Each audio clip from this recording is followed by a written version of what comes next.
आज की crime story में हम लोग बात करेंगे एक ऐसे केस की जो एक मूवी को देख के इंस्पायर्ड है और एक केस अभी हाल फिलहाल का ही है। आज की जो हमारी क्राइम स्टोरी है वो दृश्यम मूवी के आसपास घूमती है।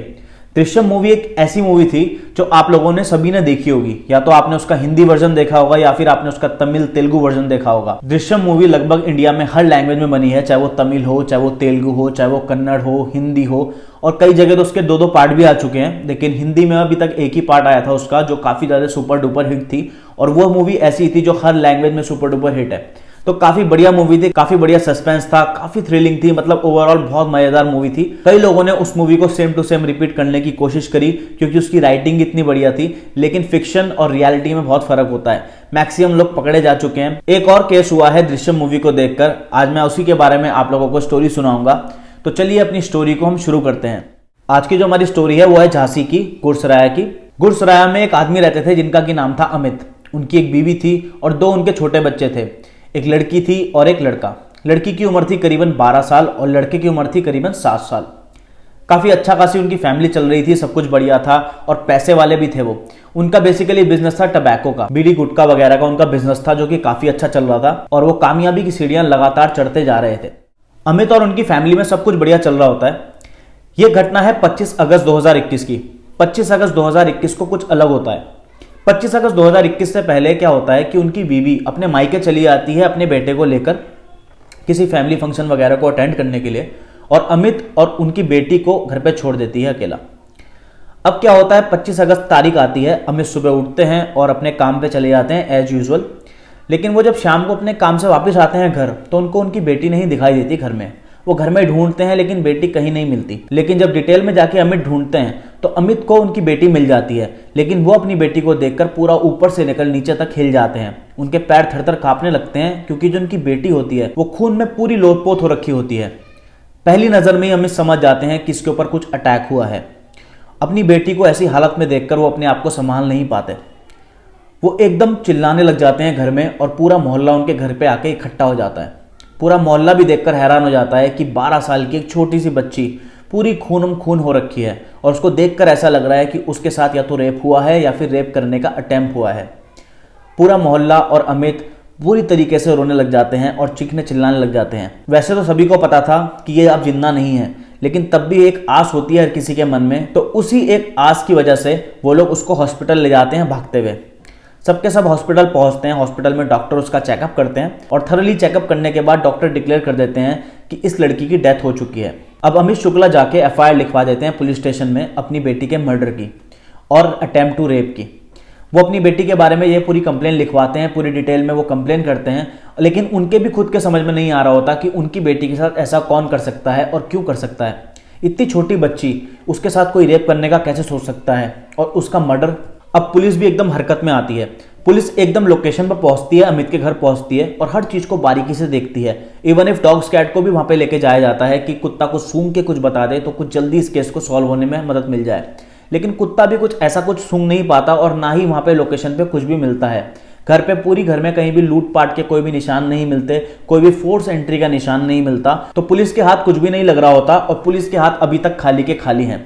इन्वेस्टिगेशन को कुछ दिन बीतने लग जाते हैं, तब भी पुलिस उसको पकड़ नहीं पाती जिसने ये सब करा होता है। अब अमित शुक्ला, उस लड़की के पापा, पुलिस पे काफी सारा प्रेशर बनाते हैं कि पुलिस काम करे और पुलिस जल्दी से जल्दी उनके बेटी जो है उसके कातिलों को पकड़े, क्योंकि अमित बहुत ज्यादा परेशान होते हैं। हर एक माँ बाप होते हैं, ऑब्वियसली बात है कि जब भी अगर किसी के साथ ऐसा कुछ हो जाए तो अमित के पूरा प्रेशर बनाते हैं और अमित पूरी सोशल मीडिया पे भी डालते हैं कुछ लोगों की मदद से, अपने सोसाइटी वालों की लोगों की मदद से। पूरी सोशल मीडिया, फेसबुक वगैरह, इंस्टाग्राम पे हर जगह डालने लग जाते हैं कि 12 साल की बेटी का मर्डर हुआ है और रेप का अटेम्प्ट हुआ है। इस पर पूरी सोशल मीडिया में एक प्रेशर सा क्रिएट हो जाता है और पुलिस को विवश कर देती है सोशल मीडिया काम करने पे, एक्शन लेने पे। आप लोगों ने अधिकतर देखा होगा जब भी ऐसा कोई रेप केस होता है, स्पेशली छोटी बच्चियों के साथ, तो एकदम से मार्च वगैरह निकलने लग जाती है, कैंडल लाइट्स वगैरह निकलने लग जाती है और इंसाफ की मांग होने लग जाती है। और कहीं ना कहीं यही चीजें हैं जो पुलिस के ऊपर एक ऐसा प्रेशर क्रिएट करती हैं कि पुलिस की जो काम करने की स्पीड होती है वो काफी ज्यादा बढ़ जाती है और केसेस जल्दी सॉल्व होते हैं। इस केस में भी कुछ ऐसा ही हुआ। बात बढ़ते बढ़ते आईपीएस शिफ्ट तक पहुंच गई। अब जब ये बात आईपीएस शिफ्ट तक पहुंची तो जो आईपीएस थे वहां के मिस्टर शिव, उन्होंने डिसाइड करा कि क्यों ना मैं एक टीम बनाऊं और एक स्पेशल टीम बनाऊं जो कि सिर्फ इसी केस पे काम करेगी जब तक ये केस सॉल्व नहीं होता। तो आईपीएस चीफ एक स्पेशल टीम बनाते हैं और उस टीम को 24 घंटे इस काम पे लगा देते हैं। तो पूरी की पूरी टीम अच्छे से काम करने पे लग जाती है इस केस के ऊपर। अब होती है डिटेल में इन्वेस्टिगेशन। तो अब स्पेशल पुलिस की टीम ये डिसाइड करती है कि क्यों ना हम लड़की की बॉडी से स्टार्ट करें, क्यों ना हम लड़की की बॉडी को क्लोजली मॉनिटर करें और चेकआउट करें कि क्या पता हमें कुछ ऐसे सबूत मिल जाएं जो कि हमें कातिल तक पहुंचा पाएं। तो वो लड़की की बॉडी को क्लोजली मॉनिटर करते हैं। मॉनिटर करने के बाद उन लोगों को ये पता लगता है डॉक्टर्स के थ्रू कि लड़की की शरीर पे कोई भी ऐसे निशान नहीं है, कोई भी जख्म का निशान नहीं है, कोई भी छीन छान का निशान नहीं है। मतलब यानी कि लड़की की जो बॉडी है वो कंप्लीटली ओके है। अगर सिंपल शब्दों में बोला जाए तो कहीं भी ऐसा नहीं लगता कि कोई भी जबरदस्ती करने की कोशिश करी गई है लड़की के साथ। तो इसमें रेप वाला एंगल बिल्कुल साफ हो जाता है कि रेप बिल्कुल भी नहीं कोशिश हुई है रेप करने की। अब जब रेप करने की कोशिश नहीं हुई, घर से कोई लूटपाट नहीं हुई, तो अब एक ही एंगल बच जाता है कि कोई दुश्मनी का। दुश्मनी बेसिकली किससे होती है? या तो रिश्तेदारों से होती है, या फिर अड़ोसी पड़ोसी से होती है, या फिर किसी बिजनेस वगैरह के टर्म से होती है। तो सबसे पहले अमित शुक्ला के जो बिजनेस हैं उनको सर्च करा जाता है कि इनसे किन किन के लेन देन थे और क्या था। सब लोगों को रेडार पे लिया जाता है, लेकिन वहाँ कोई सफलता नहीं मिलती हाथ में, क्योंकि उनका बेसिकली ऐसा कोई दुश्मन मिलता ही नहीं इतना बड़ा जो कि इतना बड़ा कदम उठाए और ऐसे बदला ले अमित से। फिर पुलिस रिलेटिव्स और उनके पड़ोसियों को छानती है और पड़ोसियों रिलेटिव को भी कई दिन तक छानने के बाद कोई भी सफलता हाथ में नहीं आती, कोई भी ऐसा मोटिव नहीं मिलता या कोई भी ऐसा सबूत नहीं मिलता कि इसमें कोई और शामिल हो सकता है। अब पुलिस बहुत परेशान, पूरी की पूरी टीम के हाथ खड़े, उनके हाथ में कुछ भी नहीं, पूरे हाथ खाली। अब बेसिकली क्या होता है कि केस चल रहा होता है और केस टलता जाता है और पुलिस के ऊपर एक प्रेशर सा बना रहता है 24 घंटे, मीडिया का भी और लोगों का भी। तो जो एसएसपी साहब होते हैं उनके माइंड में आता है क्यों ना मैं एक बार एफआईआर पढ़ूं जो उनके फादर साहब ने लिखवाई थी, यानी कि अमित शुक्ला ने। तो वो सोचते हैं कि क्यों ना मैं एफआईआर पढ़ता हूं और क्या पता एफआईआर पढ़ के कुछ दिमाग में आ जाए और डिटेल मिल जाए इस केस के बारे में। लेकिन जब वो एफआईआर पढ़ते हैं तो वो बहुत जोर जोर से मुस्कुराने लगते हैं और वो कहते हैं कि हम जिसको ढूंढ रहे हैं वो तो यही बंदा है जिसने एफआईआर लिखवाई है, यानी कि अमित शुक्ला।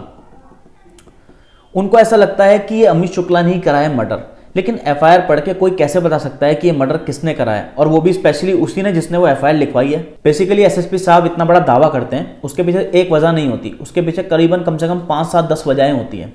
वो एफआईआर पढ़ के ऐसा समझ जाते हैं कि इस व्यक्ति ने, यानी कि अमित शुक्ला ने दृश्यम मूवी जरूर देखी है, क्योंकि दृश्यम मूवी का जो सिनेरियो है वही सिनेरियो लगभग इस जैसा था। तो पहले मैं आपको ये पढ़ के बताता हूँ एफआईआर। बेसिकली मैं आपको वही वाला पार्ट पढ़ के बताऊंगा जिस पे उनको शक हुआ और जिसकी वजह से केस सॉल्व हुआ।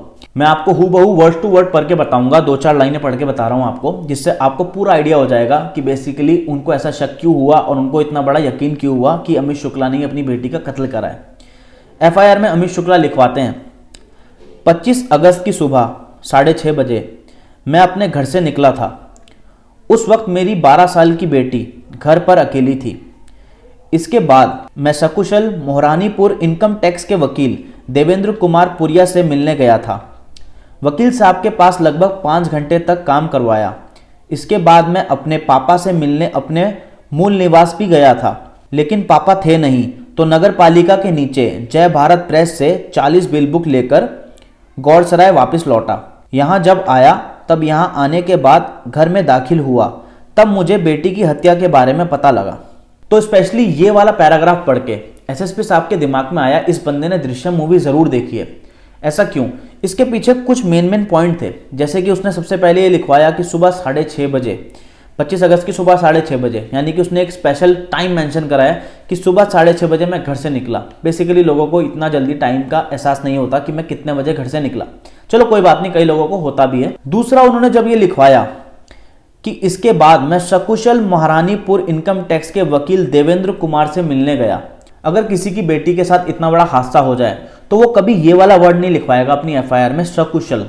एक तरीके से ये ऐसा लगता है कि आप सोच समझ के लिखवा रहे हो और आप काफ़ी ज़्यादा बनावटी आपकी लिखाई हो रही है। तो कहीं ना कहीं उसके बाद उन्होंने इसमें देवेंद्र कुमार इनकम टैक्स के वकील महारानीपुर, ये भी पूरा का पूरा मेंशन करा। उसके बाद उन्होंने लिखवाया कि वहाँ वकील साहब के पास काम करने के बाद करीबन मैं 5 घंटे तक मैंने काम करवाया। मतलब वो एक टाइम फ्रेम भी बता रहे हैं कि मैंने 5 घंटे तक वहाँ पे काम करवाया। बेसिकली लोग ऐसे डिटेल में नहीं लिखवाते एफआईआर, क्योंकि अगर किसी के साथ इतना बड़ा हादसा हो जाए तो वो शॉर्टकट में ऐसे लिखवा सकता था कि मैं सुबह करीबन 6:30 बजे घर से गया और मैंने कुछ वकील साहब से काम करवाया, कुछ टाइम मेरा वहाँ लगा, उसके बाद मैंने ये करा वो करा। लेकिन नहीं, यहाँ पे क्या हो रहा है, यहाँ पे वो डिटेल में बता रहे हैं कि मैं इन वकील साहब के पास गया, उनका नाम ये है देवेंद्र कुमार पुरिया। उसके बाद वो डिटेल में बता रहे हैं कि मैंने 5 घंटे तक वहाँ पे काम करवाया। तो इतनी डिटेल कोई भी फॉलो नहीं करेगा, स्पेशली ऐसे टाइम पे जब आपके साथ इतना सब कुछ हो गया हो।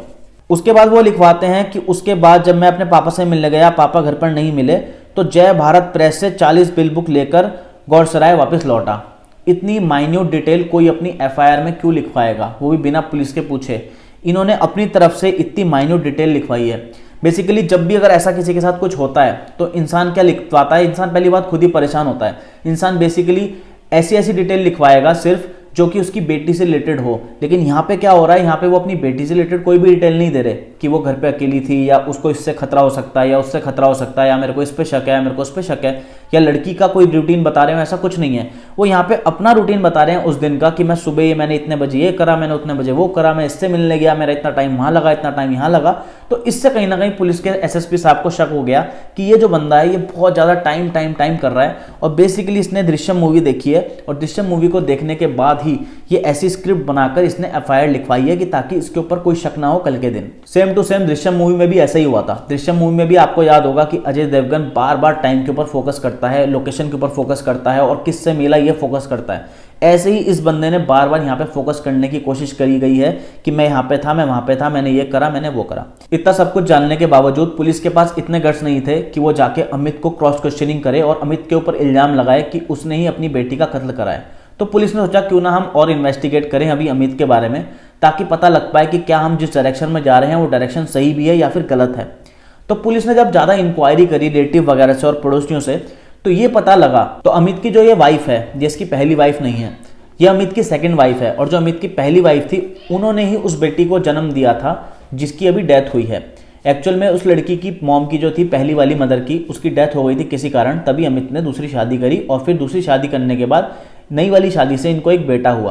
तो अब कहीं ना कहीं पुलिस के माइंड में आ चुका था कि हाँ अमित ही है इसके पीछे कातिल, क्योंकि माँ जो है वो भी सौतेली है और माँ अकेली अपने बेटे को लेकर गई, उसको लेकर नहीं गई छुट्टियों पे। और कहीं ना कहीं इसमें फाउल प्ले का बहुत सारा इनको मसाला मिल रहा था पुलिस को, और पुलिस को यकीन होता जा रहा था कि अब अमित ही है। तो पुलिस ने सोचा क्यों ना अब अमित को ही उठा लिया जाए साफ और उसको कन्फ्रंट करा जाए। तो पुलिस अमित को उठाती है। पहले तो अमित बहानेबाजी करना शुरू कर देता है, लेकिन फिर पुलिस की मार के बाद, बहुत सारी पिटाई खाने के बाद अमित अपना मुंह खोलता है और अमित बताता है पूरी की पूरी स्टोरी। तो स्टोरी ये थी बेसिकली कि जो अमित की पहली वाली वाइफ थी उसकी डेथ हो जाती है और अब अपनी बेटी को छोड़ के वो चली जाती है हमेशा हमेशा के लिए। अब अमित दूसरी शादी नहीं करना चाहता था, लेकिन उसके रिश्तेदार और उसके अड़ोसी पड़ोसी और उसके जानने वाले, उसके घर वाले, हर कोई उसको प्रेशर बनाने लग जाते हैं कि तू दूसरी शादी कर ले, कि ताकि इस बच्ची को भी माँ मिल जाए और तेरे को भी एक साथी मिल जाए, कब तक तू अकेला रहेगा। तो अमित भी सबकी बातों में आकर दूसरी शादी कर लेता है। और जब वो दूसरी शादी करता है तो उसकी दूसरी शादी से उसको होता है एक बेटा छोटा। सब कुछ बढ़िया चल रहा होता है काफ़ी टाइम तक, लेकिन हल्के हल्के क्या होता है कि जो माँ होती है, सौतेली माँ, वो अपनी बेटी को कम प्यार करने लग जाती है और उसका प्यार हल्के हल्के कम होने लग जाता है। क्योंकि जब उसका बेटा हो जाता है वो अपने बेटे को ज़्यादा प्यार करने लग जाती है और बेटी को कम प्यार करने लग जाती है। और अक्सर आपने ये सब देखा ही होगा कि सौतेली माँ कितनी ज़्यादा क्रूर हो सकती है। करते कराते ये बातें इतनी बढ़ जाती हैं कि उस औरत को अपनी बेटी से एकदम नफरत होने लग जाती है और वो अपने पति यानी कि अमित को बोल देती है साफ साफ कि या तो तुम इसके साथ रहो या तो तुम मेरे साथ रहो, तुम्हें हम दोनों में से एक को चुनना पड़ेगा, या तो तुम मेरे को चुनो या तुम अपनी बेटी को चुनो, क्योंकि मैं इस लड़की के साथ नहीं रह सकती। अमित इस बात को टालता रहता था, लेकिन रोज़ रोज़ घर में क्लेश, रोज़ रोज़ परेशानी। तो अमित ने एक दिन डिसाइड करा कि ठीक है, मैं अपनी बेटी का मर्डर कर देता हूँ, क्योंकि उसने सोचा कि मैं अपनी वाइफ के साथ रहना चाहूँगा, क्योंकि मेरा बेटा भी है, बेटे से भी उसको लगाव हो गया था। तो उसने डिसाइड करा कि मैं अपनी बेटी का ही कत्ल कर देता हूँ। कत्ल करने के लिए उसने काफ़ी सारी मूवीज़ देखी, सब कुछ देखा, लेकिन उसको कुछ भी कॉन्सेप्ट समझ में नहीं आया। उसको सिर्फ दृश्यम मूवी का कॉन्सेप्ट में समझ में आया।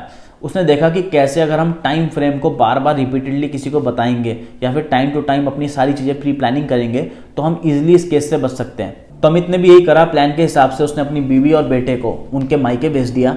वो दोनों वहाँ चले गए। उसने पूरा का पूरा प्लानिंग बनाई कि मैं कैसे इस चीज़ को एग्जीक्यूट करूँगा। तो 25 अगस्त की सुबह अमित ने अपनी बेटी का कत्ल कर दिया। सुबह सुबह कत्ल करने के बाद वो फटाफट भागा और जो जो चीज़ें उसने अपनी एफआईआर में लिखवाई वो सब सही में उन सब के पास गया और जल्दी जल्दी उसने इन सब के पास गया और इसी टाइम फ्रेम पे गया और उन सब के भी मन में ये बात डाली कि मैं सुबह जल्दी आपके पास आ गया था और मैं यहाँ गया था, मैं वहाँ गया था। पूरी मूवी वाला सीन उसने दोबारा रिपीट करा और हर किसी के माइंड में ये बातें बिठा दी और फिर वापस आने के बाद वो सब ड्रामा शुरू कर दिया। तो अब अमित ने सब कुछ कबूल कर लिया। पुलिस का ये कहना है इसके ऊपर कि अगर अमित इतनी डिटेल में अपनी एफआईआर में सब कुछ ना लिखवाता तो केस तो तब भी सॉल्व हो जाता, लेकिन काफ़ी टाइम लग जाता है इस केस को सॉल्व होने के लिए, क्योंकि एकदम से जो पुलिस वाले होते हैं ऐसे छोटे बच्चों के केसेस में माँ बाप पे एकदम शक नहीं करते। तो ये थी आज की हमारी क्राइम स्टोरी। आपको स्टोरी कैसी लगी है बिल्कुल कमेंट करके बताइएगा, और आप कौन सी स्टोरी सुनना चाहते हैं, किस टाइप की स्टोरी सुनना चाहते हैं आप प्लीज़ बताइए। और आप अपना थोड़ा सपोर्ट दिखा दीजिए अभी, क्योंकि ये नया नया एक एपिसोड तैयार करा है हम लोगों ने। तो अगर आप इसको ज़्यादा लाइक करोगे, ज़्यादा कमेंट करोगे, ज़्यादा शेयर करोगे इस चीज़ को अपने दोस्तों के साथ व्हाट्सएप या फेसबुक वगैरह पे, तो हमारी जो ये स्टोरीज़ हैं ये आगे और लोगों तक पहुँचेंगी और लोगों को एंटरटेन कर पाएंगी। तो फिर मिलते हैं आप लोगों से अगली स्टोरी में, और इस चैनल को सब्सक्राइब कर लीजिए आगे और स्टोरीज देखने के लिए। Till then bye bye, take care, see you.